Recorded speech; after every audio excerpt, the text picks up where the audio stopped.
ভিডিওটিতে ক্লিক করার জন্য আপনাদেরকে জানাই অসংখ্য ধন্যবাদ।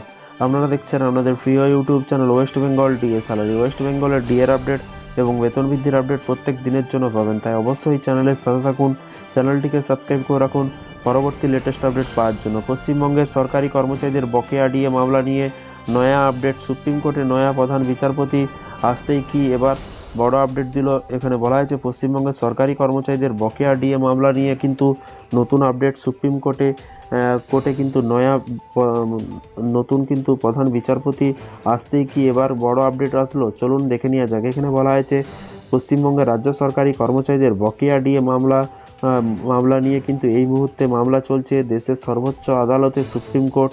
মামলাটির শুনানি বারবার কিন্তু পিছিয়ে গেছে। সুপ্রিম কোর্টে নয়া প্রধান বিচারপতি এসেছেন। নয়া প্রধান বিচারপতি আসতেই কিন্তু আশার আলো দেখতে পাচ্ছেন সরকারি কর্মচারীরা। সুপ্রিম কোর্টের প্রধান বিচারপতির পদ থেকে অবসর নিয়েছেন বিচারপতি DY চন্দ্রচূড়, আর তার জায়গায় কিন্তু এই পদে কিন্তু আসীন হয়েছে বিচারপতি সঞ্জীব খান্না। এই আবহে কিন্তু ডিএ মামলাকারী সংগঠন confederation of state government employee সাধারণ সম্পাদক মলয় মুখোপাধ্যায় একটি সোশ্যাল মিডিয়া পোস্ট করেছেন। সেই পোস্টে ডিএ মামলা শুনানি নিয়ে কিন্তু আশা প্রকাশ করেছেন তিনি। ডিএ মামলা নিয়ে সোশ্যাল মিডিয়া একটি পোস্ট করলে কনফেডারেশন স্টেট গভর্নমেন্ট এমপ্লয়ি সাধারণ সম্পাদক সেই পোস্টে তিনি লিখেছেন, আইনি দেবীর রূপ পরিবর্তন হয়েছে, দেবীর হাতে তলোয়ারের জায়গায় সংবিধান এসেছে। এতদিন দেবীর চোখ বন্ধ ছিল, ফলে ডিএ মামলাটি দৃষ্টিগোচর হয়নি। এবারে কিন্তু আশা করা যায় যে আগামী 7/1/2025 মামলাটি শোনা হতে পারে। প্রসঙ্গত উল্লেখ্য, সদ্য 3% ডিএ ঘোষণা করেছে কেন্দ্র সরকার। এর ফলে কিন্তু কেন্দ্রীয় সরকারি কর্মচারীদের ডিএ বেড়ে 53% হয়েছে।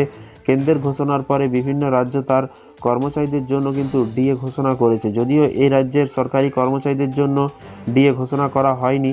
এই মুহূর্তে পশ্চিমবঙ্গের সরকারি কর্মচারীরা মাত্র 14% ডিএ পাচ্ছেন। হিসাব অনুযায়ী কিন্তু 39% ডিএ কম পাচ্ছেন বাংলার রাজ্য সরকারি কর্মচারীরা। তো ফ্রেন্ডস, বিষয়টি বুঝতে পারছেন। দেখা যাক মাননীয় মুখ্যমন্ত্রী শুনানির আগে ডিএ ঘোষণা করে কিনা, কারণ শুনানিতে কিন্তু নতুন বিচারপতি এসেছে, মানে আশা করা যাচ্ছে যে ডিএ মামলার শুনানিটা এবারে শুনতে পারে বিচারপতি। তো দেখা যাক, শুধু অপেক্ষার পালা। যখনই নতুন নোটিফিকেশান আসবে বা ডিএ নিয়ে কোনো আপডেট আসবে অবশ্যই আপনাদেরকে জানানো হবে।